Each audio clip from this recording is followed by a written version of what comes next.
Lim Guan Eng is attacking the Penang government led by Chow Kon Yeol again. This is not the first time he's doing it. This time, it's over the fact that Penang had to borrow 100 million from the federal government. Lim is ostensibly incensed by the fact that the finances of the state government has become so sick when he was so healthy when he headed it that it now has to borrow money from outside sources. Other than finances, Lim also has a host of other complaints against Chow, ranging from a dodgy land deal to delay in a road widening project to a drop in reimbursement to non-Muslim house of worship. Now, I'm not contesting the validity of Guan Eng's criticism against Chow-led Penang government. What I'm wondering about though is for how long more will Lim Guan Eng stick around in DAP?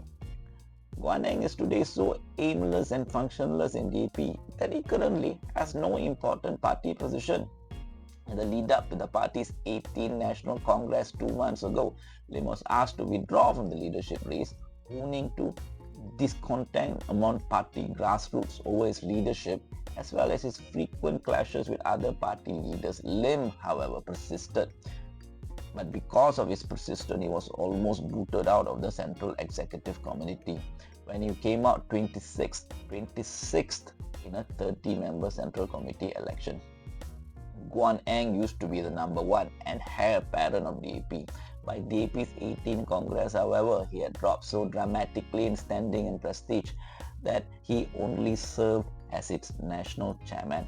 After the 18th Congress, however, he would even further be humiliated when he couldn't even retain the national chairman position. Like a slap in the face, he was replaced by his former deputy, Gobind Singh Deo. Not only Guan Eng, almost his entire faction, from his sister Lim Hui Ying to RSN Raya to Teresa Kok, has been taken out of the upper echelon of DAP. Following the Asian, you must be able to understand by yourself what is going on without needing everything explained to you culture. We can see what is happening to Guan Eng. He's being pushed out of DAP. DAP today wants to evolve into becoming a ruling party and is no longer interested in politicians like Guan Eng, who only function well as long as DAP remains an opposition party. When times change, everything must evolve to remain in tune with the times. Those that can't change will be forced to become extinct. This is the law of life.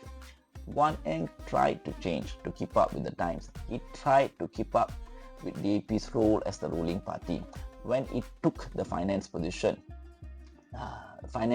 position in 2018, the first time DAP was able to conquer Putrajaya. However, just like the dinosaurs did not succeed in adapting to the changing times, Guan Eng also failed to adapt to DAP's changing roles. Although he had become the finance minister and a part of the ruling government, still acted like Mr. Opposition, and it was partly because of his inability to adapt to his role that PH and DAP were prematurely toppled just 22 months into their reign. In 2022, when PH and DAP managed to reconquer Putrajaya, Guan Eng was not even invited back. This time, not only was he not offered a cabinet position, he was not even offered any important state position. After the DAP election a couple of months ago, even his party position has been retracted. The only thing that Guan Eng still has now is his Bagan parliamentary seat and Ayer Puteh State Assembly seat, which he won in 2022 general election. Going by the trend, however, I think it's quite likely that even these seats will be taken away from him in the next general election. Considering DAP's change in circumstances as well as how Guan Eng is behaving, there is no reason for DAP to give Guan Eng any seat and platform in the next general election, when all he's likely going to do with his visibility and platform is to continue to attack the party from within. Let's be frank, when Guan Eng is criticizing Penang's finances as well as questioning a whole host of their other decisions, he is basically putting DAP in a very difficult position. DAP can't ignore him because he's still a somebody. But if they entertain him, they are going to be forced to become like the proverbial man who entered the puddle to wrestle with a pig. In the end, all that will happen is the man will be splattered with mud. The pig, however, will be happy.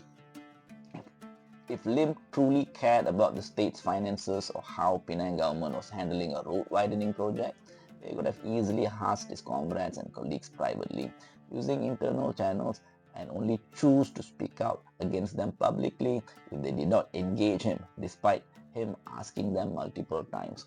That is, criticizing them at get-go, however, indicates that more than his concern about the state's finances and management, what is truly motivating Lim to do what he's doing is likely fear, frustration, bitterness, and envy.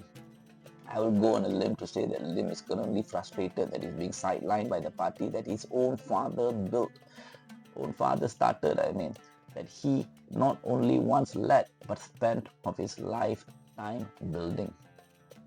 He's also probably aware that he might not be given either a state or federal seat in the next general election, and that is causing him to be afraid, because common sense tells us that the easiest way to deny him the seat that he requires to remain relevant in national politics is if he is found guilty in his ongoing Tunnelgate case, that he believes that it is other people, many of whom are his juniors, that are enjoying the fruits of DAP's success, when it was him that toiled for years and decades to defend and cultivate DAP, to the point that he had risen to become a part of the ruling party, is likely also causing him to be engulfed in bitterness and envy.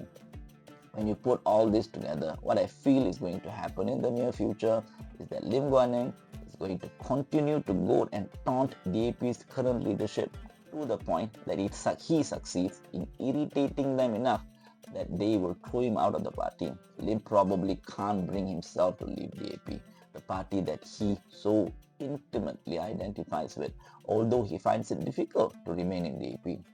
Thus, what Lim probably desires today is for him to be thrown out of DAP so that he doesn't have to stay in DAP without having to leave it. DAP's leadership, on the other hand, are likely going to try to bear with the irritation that Lim Guan Eng is causing them until the next general election, where they will pull the carpet under his feet by not giving him a seat to contest. Without any seats, Lim Guan Eng will lose all of his platforms to remain relevant in the country and finally begin his march to political oblivion.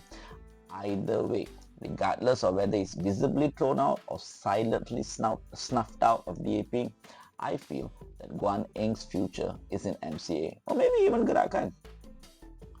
Guan Eng is best as Mr. Opposition, while DAP looks like it is set to be a part of the ruling government for the foreseeable future.